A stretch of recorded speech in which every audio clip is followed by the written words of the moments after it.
오늘도 여러분이 하나님의 음성을 듣게 되기를 바라고요. 하나님 여러분의 중요한 답을 허락하시기를 원합니다. 우리 5장에서 뭘 봤냐면 모세와 아론이 하나님의 말씀을 바로에게 전했습니다. 하지만 바로는 그 하나님의 말씀을 무시하죠. 나는 여호와를 알지 못한다. 그래서 네 말을 들을 수 없다라고 이야기를 했습니다. 이 일로 말미암아서 이스라엘은 모세와 아론을 원망하게 되어지죠. 우리가 지난주 봤듯이 5장 21절에 보면 이스라엘 백성들이 모세와 아론에게 하는 말이 뭐냐면 여호와는 너희를 살피시고 판단하시기를 원한다. 원어에는 여호와께서 너희를 심판하시기를 원한다라고 되어 있어요.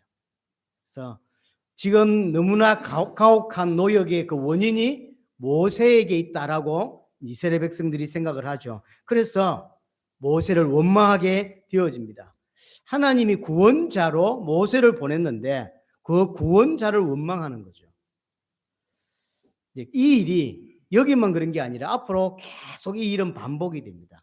하나님이 모세를 통해서 어떤 일을 행하면 이스라엘 백성은 계속 하나님을 원망하거나 아니면 모세를 원망하게 되어지죠. 왜 원망하냐면 자기가 생각한 대로, 자기들이 생각한 대로 잘 일이 일어나지 않거든요. 이렇게 될 거다 생각했는데 그렇게 안 돼요. 나가면 어마어마한 뭐가 있을 거다 생각했는데 물도 없고 먹을 것도 없고, 그래서 계속 하나님을 원망하게 되어지는 것이죠. 오늘 본문 우리 22절부터 6장 13절의 내용의 중요한 한 파트가 뭐냐면 모세 또한 그렇더라는 거죠. 이스라엘 백성들이 모세를 원망하고 하나님을 원망했는데 모세 또한 하나님을 원망하더라는 거죠. 자, 5장 22절을 보세요. 모세가 여호와께 돌아와서 하나님께 이야기를 합니다. 주여 어찌하여 이 백성의 학대를 당하게 하셨습니까?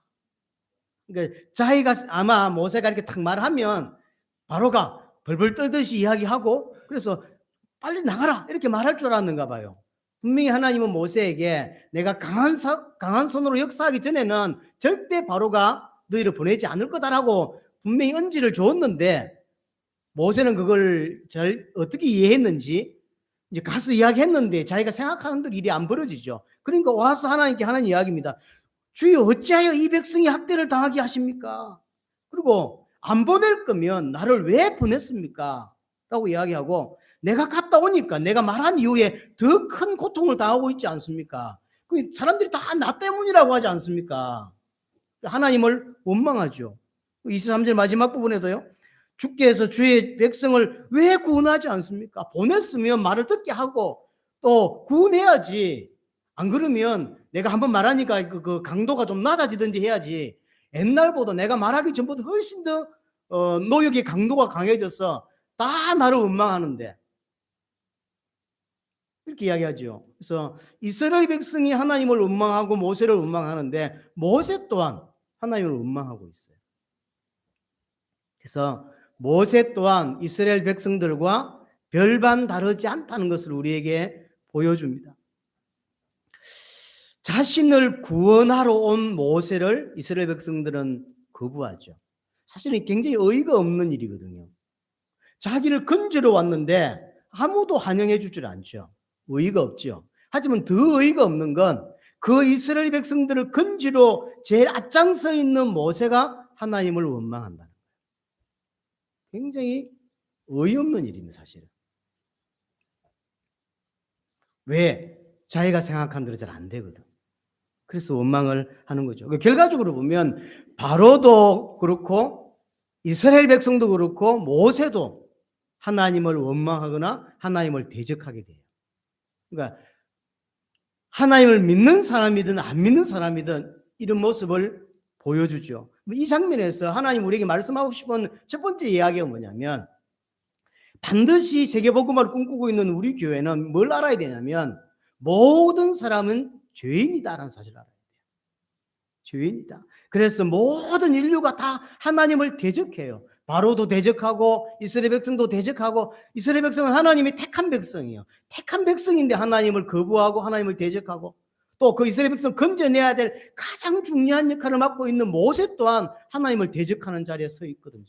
하나님 원망하고 나를 왜 보냈냐? 보냈으면 구원해야 될 건데 왜 안 구원하냐? 그러면 왜 보냈습니까? 그러니까 하나님은 계속 원망을 하게 되어지죠. 인간은 하나님의 은혜 없으면 살 수 없는 죄인이라는 사실을 우리에게 정확하게 다시 한번 확인시켜 주는 것이고요. 그 죄인이라고 하는 그 죄의 뭐랄까요? 본질, 죄의 어떤 중요한 핵심이 뭐냐면 하나님을 거부하는 거예요. 죄가 딴 게 아닙니다. 언약을 거부하고, 언약을 거부했단 말은 하나님을 거부하고 내가 하나님의 자리에 서려고 하는 것. 그게 죄의 근본입니다. 그렇죠? 하나님이 이렇게 말씀했어. 그런데 내 생각에는 그게 맞지 않아. 그래서 내가 생각하는 대로 판단하고 행동하는 거죠. 그럼 내가 지금 하나님의 자리에 서게 되는 거예요. 그게 죄의 본질입니다. 그래서 오늘 모세나 바로나 별반 다르지 않다. 불신자나 하나님 믿는다고 하는 신자나 별반 다르지 않는 모습을 지금 우리에게 보여주고 있는 것입니다. 우리는 세계복음화를 하면서 반드시 마음에 깊이 새겨야 될 게 뭐냐면 우리의 상태, 우리의 죄성이 얼마나 어떤 것인지를 정확하게 알 필요가 있습니다. 예레미야 17장 9절에 보면 만물보다 거짓되고 부패한 것이 인간의 마음이라고 이야기해요. 그게 인간이에요. 하나님 은혜를 조금 받아서 하나님도 찾고 교회도 나오고 이렇게 하지만 본질적으로는 하나님을 거부하고 하나님 자리에 서려고 하는 게 우리의 모습이에요. 하나님의 택한 백성임에도 불구하고.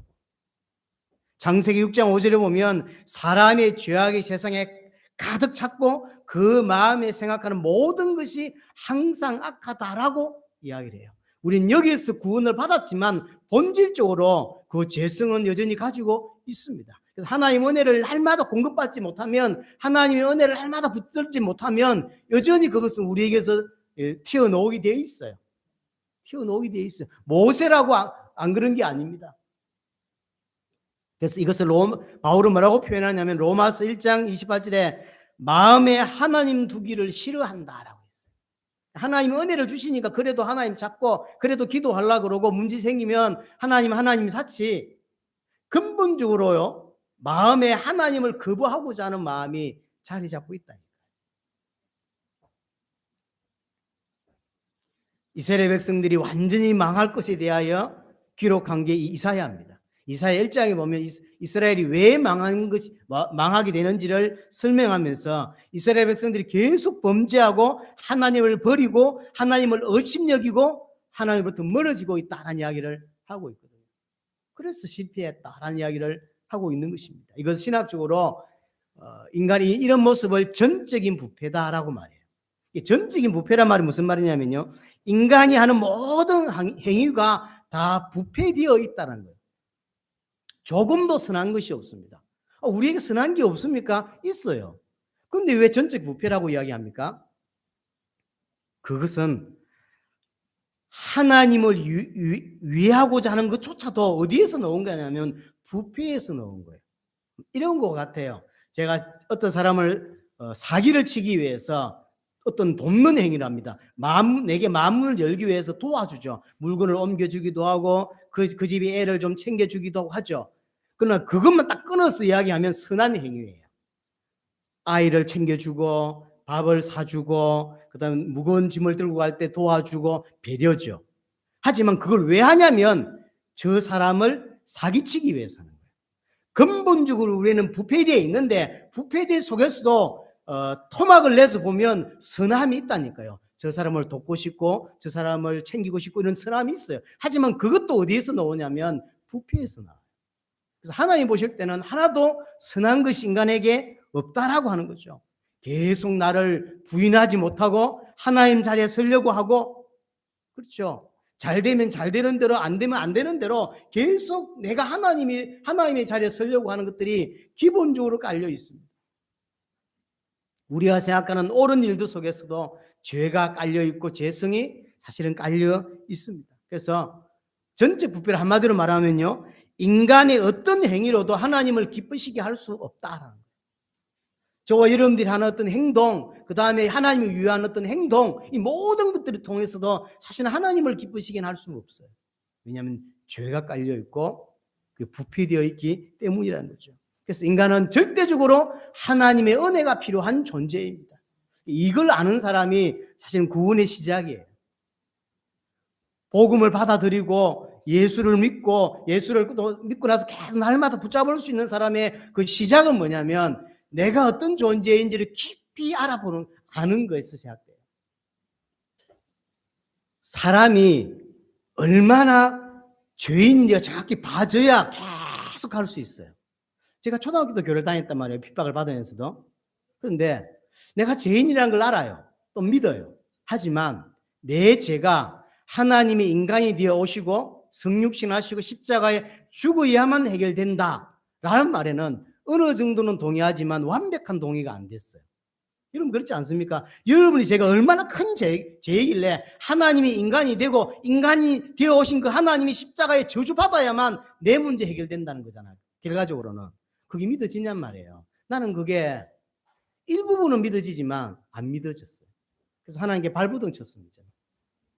여러분이 죄인이라고 하는 사실이 어느 정도까지 보여집니까? 이게 모든 신앙생활의 어떤 핵심이에요. 이 부분이 인정이 안 되지면 나머지는 다 거짓말 아닌가요? 하나님이 나를 사랑하신다, 나를 위해 십자가 지셨다, 맞는 말인데 그게 내하고 뭔 상관이냐고. 나는 그 정도 죄 안 지었는데, 나는 그 정도는 아닌데. 사실은 신앙생활이 안 되는 거예요. 그래서 오늘 모세가 이제 사역의 초반입니다. 초반인 모세에게 이 일을 드러내게 하시는 거예요. 내 신앙의 상태를 드러내게 하고 우리를 통해서 오늘 이 본문을 통해 우리에게도 다시 한번 드러내게 하는 거죠. 인간이 어떤 상태인지를 정확하게 다시 한번 보게 하는 것입니다. 우리는 대단하기 때문에 하나님께서 부른 게 아닙니다. 내가 뭔가를 행할 수 있기 때문에 하나님 나를 자녀로 불러주신 게 아니라니까요. 그냥 무조건적인 하나님의 은혜입니다. 그러면 왜 저 사람이 아니고 납니까? 우리는 모릅니다. 근데 하나님이 무조건 나를 사랑하셨대요. 저 사람은 아닌데 나를. 그래서 감사하고 그래서 감격하는 거예요. 내 같은 게 뭐라고?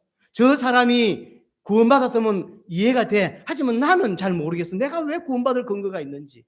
하지만 그 구원받을 근거는 하나님께만 있는 거예요. 그래서 우리는 잘 몰라요. 그걸 은혜라고 표현하는 거예요. 그게 하나님의 사랑이라고 표현하는 거죠. 구원받은 자는 반드시 이 부분을 이해해야 합니다. 내가 얼마나 큰 죄인이었는지를 알아야 되고 내가 가진 문제가 얼마나 큰 건지를 알아야 되고 그래서 하나님이 나를 건지셨다고 하는 이게 얼마나 큰 이야기인지를 우리는 알아들어야 됩니다. 자, 이럴 때 모두가 하나님을 대적하고 있어요. 이럴 때 6장 1절에 보세요. 여호와께서 모세에게 이르시되 내가 바로에게 하는 일을 네가 볼 것이다. 강한 손으로 말미암아 바로가 그들을 보낼 거다. 모두가 하나님을 대적하고 있을 그때 하나님은 구원의 일을 시작하시죠. 이게 하나님의 때입니다. 아무도 하나님을 받아들이려고 하지 않습니다. 모세까지도 하나님을 원망하고 있습니다. 그런데 이때가 하나님의 구원의 때다라고 이야기를 하죠. 그래서 내가 이제 바로에게 강한 손으로 역사하겠다라고 이야기를 합니다. 로마서 5장 8절에 보면 우리가 아직 죄인 되었을 때에라고 표현이 있죠. 같은 의미죠. 우리가 하나님을 향하여 마음문을 열고 구원받을 준비가 되어 있지 않은 상태란 말이에요. 그렇죠. 여전히 죄인이고 여전히 하나님을 원망하고 여전히 하나님을 거부하고 대적하는 그런 위치에 있을 때 하나님은 나를 구원하시는 작업을 시작하신 거예요. 이때가 하나님의 때입니다. 예수님이 이 땅에 오셨을 때도 마찬가지죠. 이 땅에 주인이 왔는데 아무도 영접지 아니하였다. 아무도 영접하지 않습니다. 하지만 그때가 구원의 때고 그때가 하나님의 때라고 하는 거죠.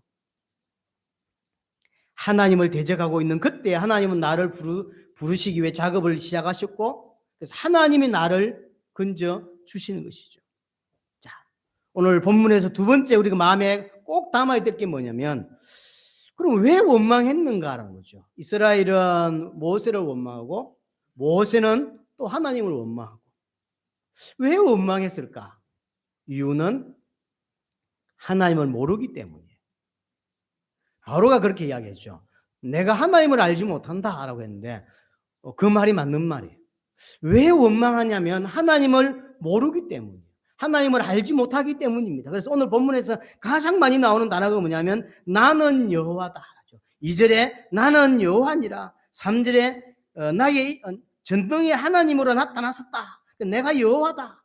6절에도 나는 여호와다. 7절에도 너희를 내 백성 삼고 나는 너희 하나님이 될 것이다. 7절 마지막에 하나님이 여호와인 줄 알게 할 거다. 8절에도 나는 여호와다. 우리 오늘 안 읽었지만 29절에도 나는 여호와다. 7장 5절에 넘어가면 나를 여호와인 줄 알게 만들겠다. 계속 같은 이야기를 반복해서 하고 있어요. 내가 여호와다. 어떤 사건을 터뜨려서 결국 그 사건의 목적은 뭐냐면 내가 여호와인 줄 알게 하기 위한 거다라고 이야기를 계속하고 있습니다. 내가 여호와다. 반드시 알아야 되는 이름, 그 여호와입니다. 반드시 체험해야 되는 분, 그게 하나님이에요. 하나님을 모르기 때문에 하나님을 대적하고 하나님을 원망하고 있습니다. 자, 이 3절을 보세요. 내가 아브라함과 이삭과 야곱에게 전능의 하나님으로 나타났었으나, 아브라함과 이삭과 야곱에게 전능의 하나님으로 나타났던 그가 나다라는 거죠. 그가 바로 나 여호와다라고 하는 것이고요. 그러면서 하지만 나의 이름을 여호와로는 그들에게 알리지 않았다라고 이야기하죠. 이게 무슨 말이죠? 그럼 아브라함이나 이삭은 여호와 하나님을 몰랐단 말입니까? 아니면 여호와 이름을 처음 듣는다는 이야기입니까? 그 말은 아니에요. 창세기에 보시면 여호와라고 표현되어 있습니다. 이 말은 여호와 이름을 모른단 말이 아니라 여호와라고 이름이 가진 의미를 그들에게 알려주지 않았다, 나타내지 않았다라고 하는 이야기예요. 쉽게 말하면 여호와 하나님이 바로 이런 분이다라는 사실을 아브라함과 이삭은 너희에 비해서 모른다라는 이야기예요. 무슨 뜻이냐면 하나님이 어떤 분이냐는 것을 가장 강력하게 드러난 사건이 출애굽 사건이에요. 그래서 출애굽 사건을 통해서 하나님이 어떤 분이라는 걸 확실하게 드러내셨는데 거기에 비하면 아브라함은 그 정도 하나님을 알지 못한단 말이에요. 왜냐? 그 정도를 본 적이 없기 때문에.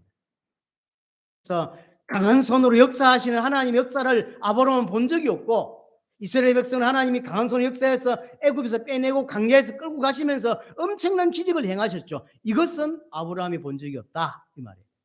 왜냐? 아브라함도 여호와를 알지만 그걸 체험해 본 적이 없다. 하지만 너희는 이제 체험하게 될 거다라는 이야기를 하고 싶은 거예요.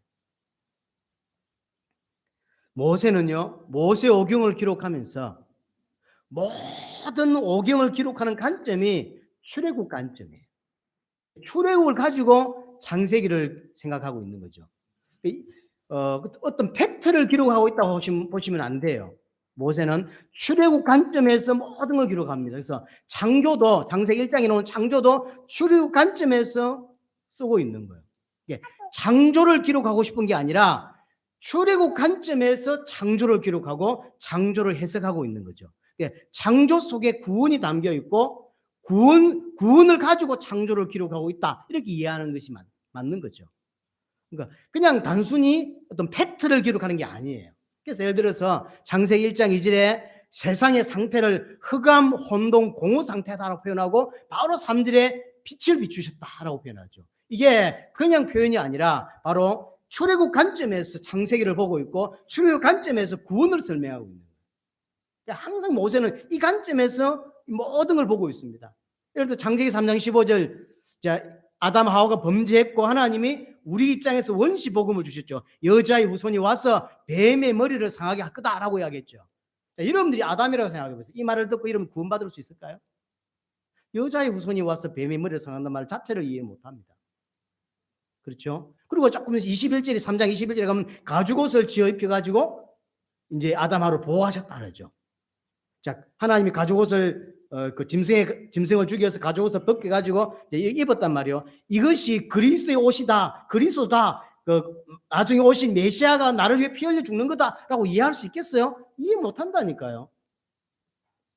그래서 아담이 어떻게 복음을 이해했는지를 모세가 쓰고 있는 게 아니에요. 모세는 출애굽 사건을 기준으로 점진적으로 복음을 이 창세기를 읽는 사람이 창세기부터 해서 쭉 읽는 사람이 처음엔 창세기 3장 15절만 가지고는 복음을 이해할 수 없어요. 21절 가지고 이해할 수 없습니다. 그러다가 점점 읽으면서 이게 결국은 보혈을 의미하는 거구나. 오신 메시아. 그래서 가나안 땅, 뭐 씨에 대한 언약, 땅에 대한 언약이 그게 그 말이구나. 이제 점진적으로 알게 되는 거죠. 이 관점에서 모세는 전체를 기록하고 있는 거예요.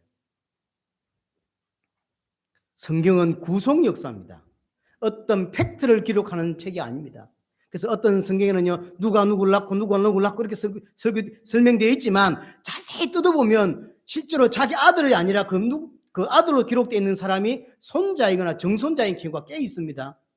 왜 그럴까요? 일반 역사하기 달라요. 이게 내용 자체는 인물이 다 똑같은데 왜 실제로 현식이가 준서를 낳고 준서는 누구를 낳고 이렇게 이게 맞는 말이잖아요. 하지만 성경은 그렇게 되어 있지 않고 손자를 아들처럼 기록해 놓기도 하고요. 정손자가 아들로 기록해 되기도 했어요.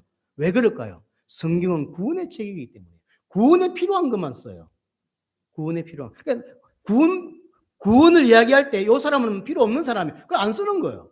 그래서 마치 아들로 기록해 놓고요. 아니 손자인데. 어떤 거는 이것만 기록해 놓고 이쪽은 기록 안 해놨죠. 그래서 사람들이 자꾸 신학자들은 왜 하나님은 이걸 기록해 놓고 이건 기록 안 해놨을까? 왜 그러냐면 구원 때문에 그래요. 구원을 설명하는데 이게 필요 없는 거예요. 그냥. 그래서 일반 역사하고 다릅니다. 모세가 5경을 기록하면서 구속 역사를 기록하고 있거든요. 구속 역사에서 가장 중요한 사건이 출애굽 사건이에요. 출애굽을 빼면 구원을 설명하기 힘들다라고 말할 만큼 구약 성경에서는 가장 중요한 사건이 출애굽 사건입니다. 신명기 4장을 여러분 한번 다 읽어보시기 바라고요. 신명기 4장에서 모세가 자기 인생의 가장 충격적인 사건, 그걸 출애굽 사건으로 보는 거예요. 창조로부터 지금까지 이런 일을 본 적이 있냐라고 하죠. 그 이런 일이 뭐냐면 출애굽이에요. 호렙산에서 불꽃 가운데 나타나신 여호와를 체험한 적이 있냐라고 하죠. 자기는 지금까지 무슨 신화라든지 어떤 역사 속에서 단 한 번도 이런 걸 경험해 본 적이 없다는 거예요. 모세 인생의 가장 충격적인 사건은 출애굽 사건이에요. 그래서 이 출애굽 사건으로 가지고 모든 것을 기록을 하고 있는 거죠. 그래서 결국 출애굽 사건을 통해서 하고 싶은 이야기는 뭐냐? 하나님이 누군지를 설명하려고 한다는 거예요.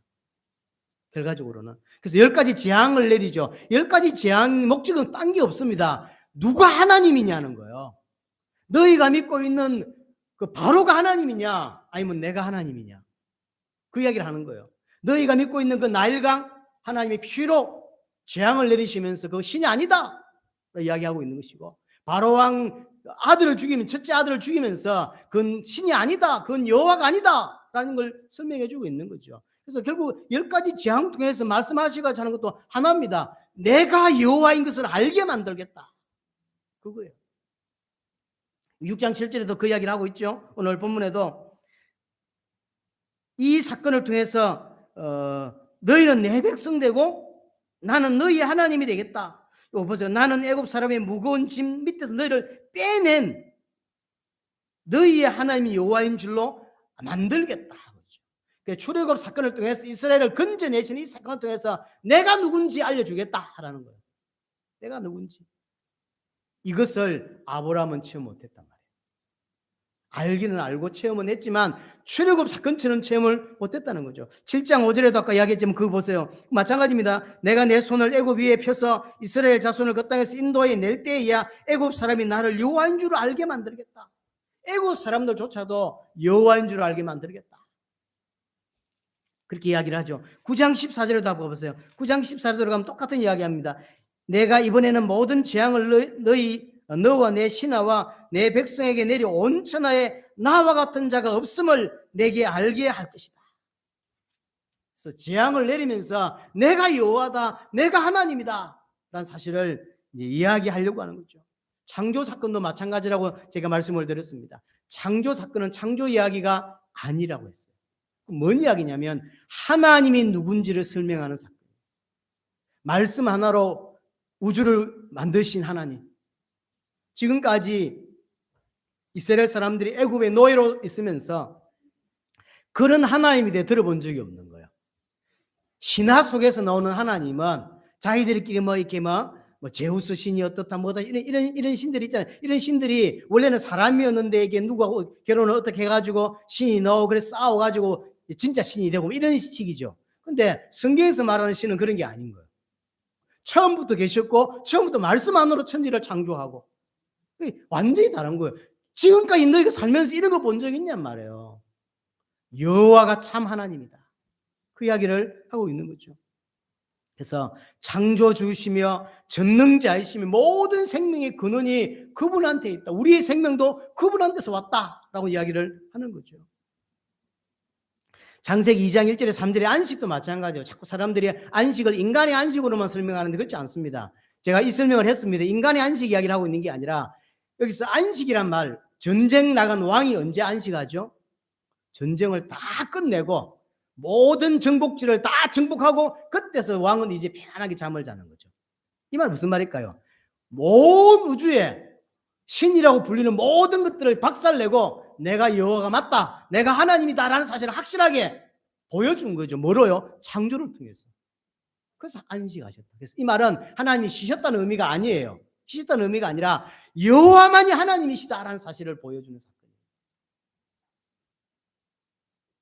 아브라함과 이삭, 야곱은 분명히 하나님을 만났고 체험했지만 출애굽 백성들만큼 하나님을 체험하지는 못했다라는 이야기를 하고 있는 거예요.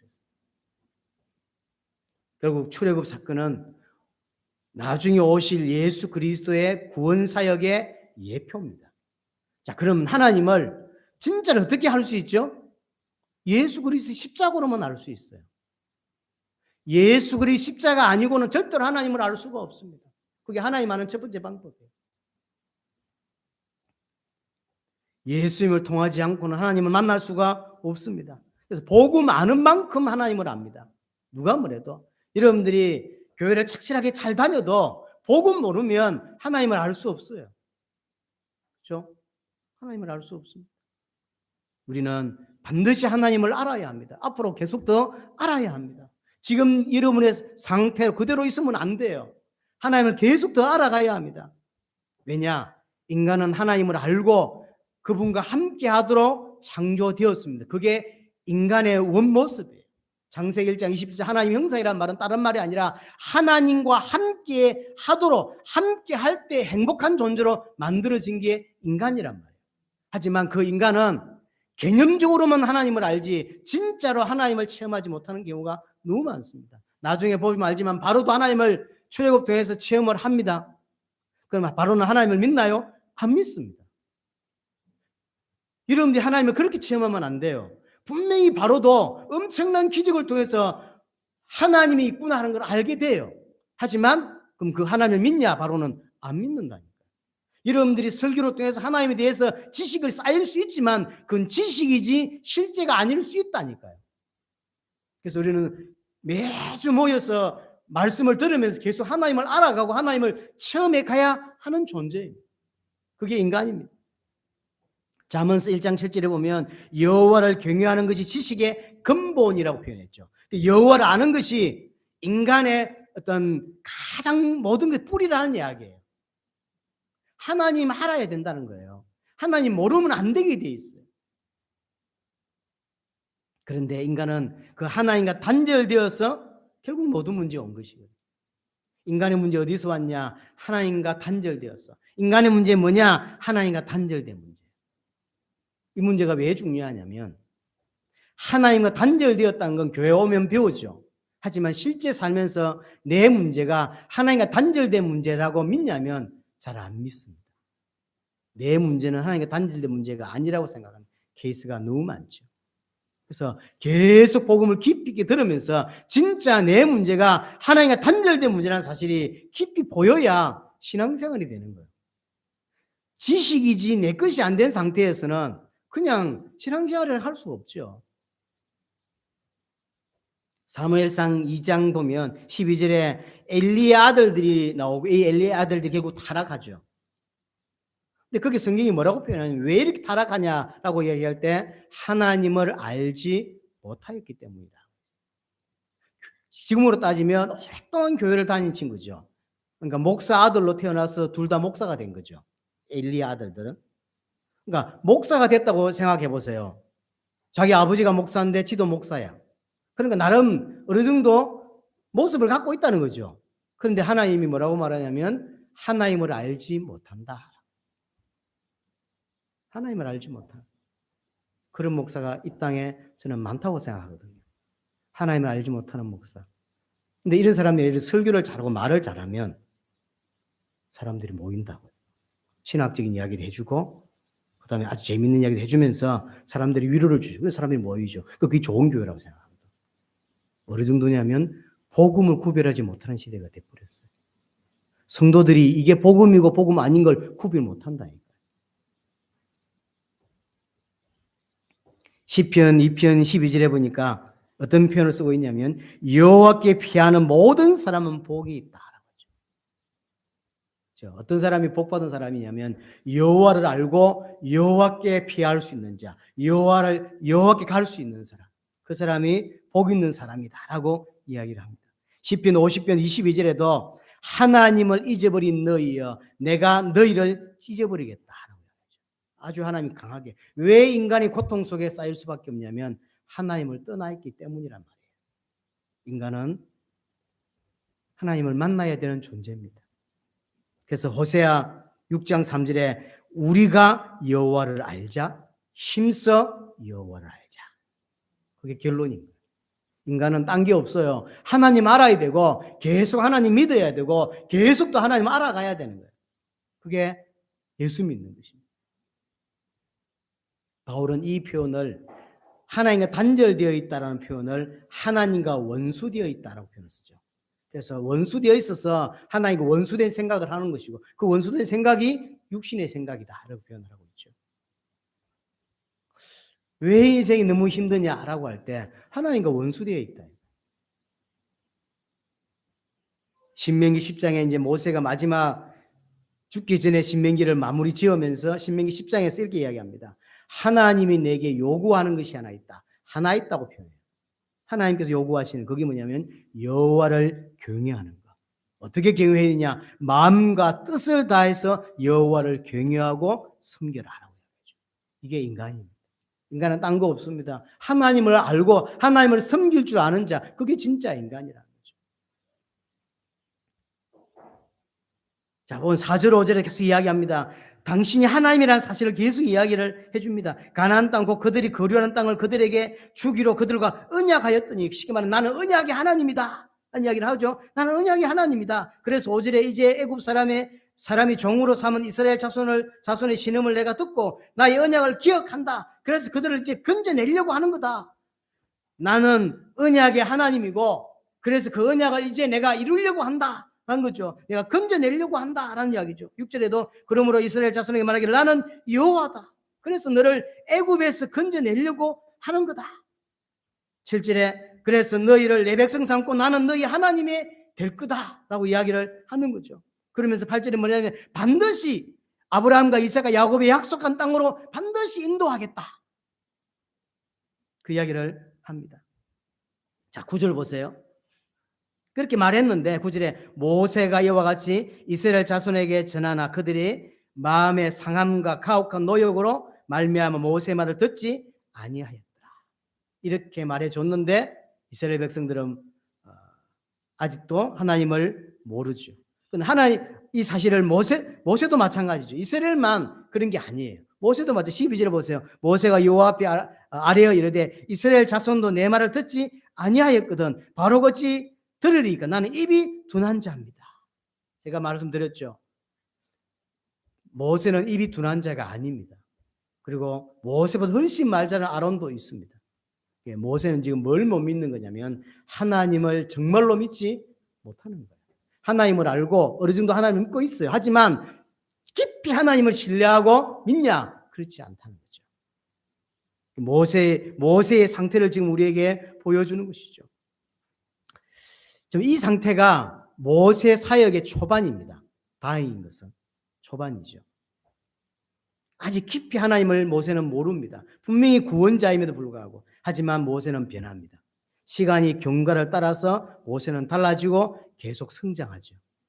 그래서 지금 5장 6장에서의 모세의 모습과 이제 재앙이 이제 10가지 재앙이 하나 둘 셋 떨어지고 8번째 9번째 모세가 바로 앞에 섰을 때 하는 어떤 리액션을 보세요.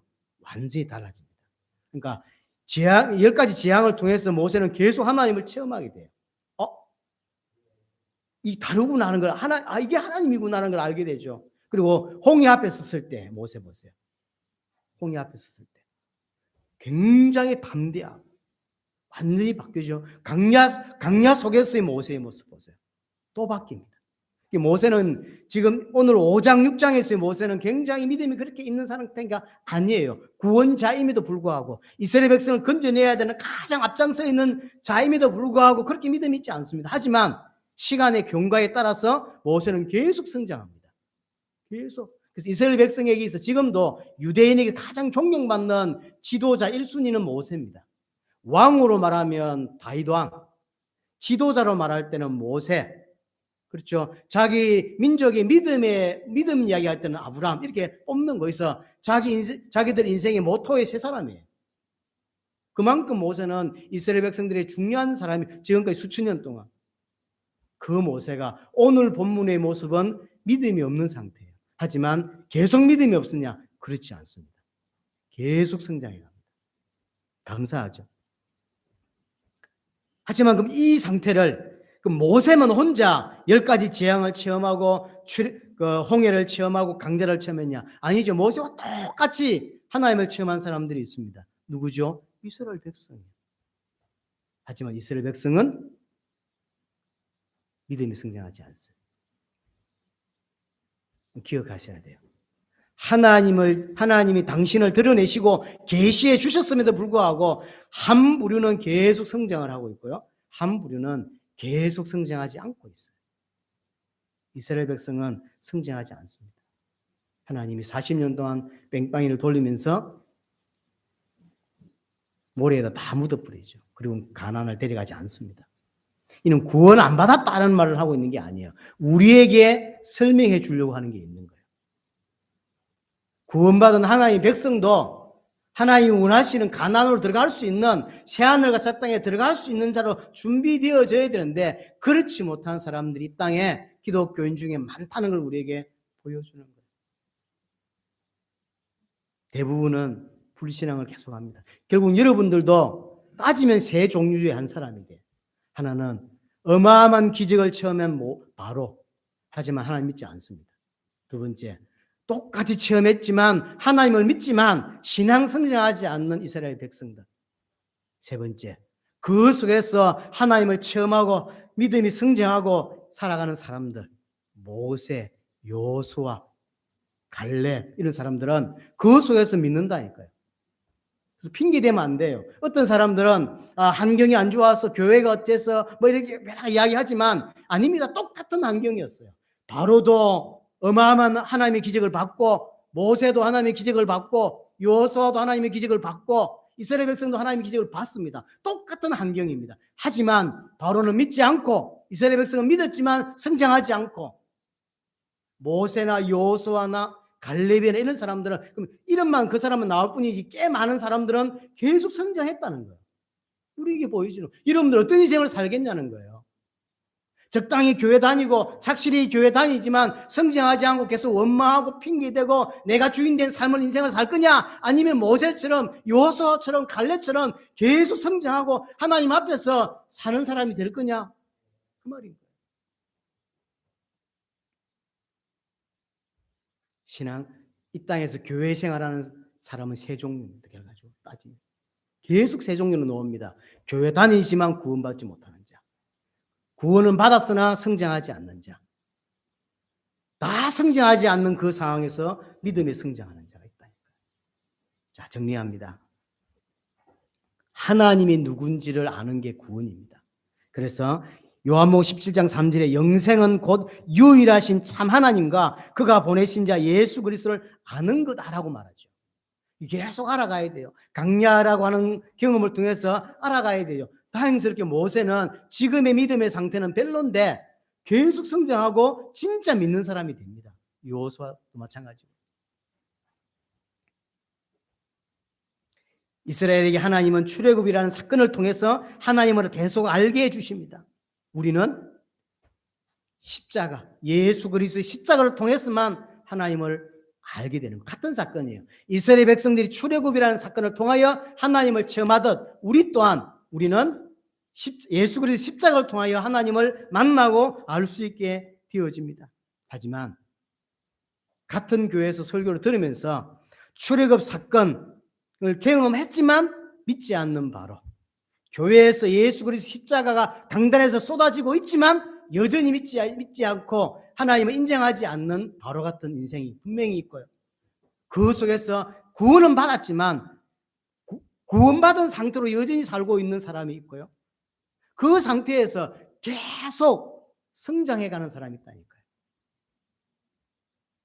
그래서 구원받은 내가 누군지를 아는 것 너무 중요하고요. 또 하나 여호와가 누군지를 아는 것이 너무나 중요합니다.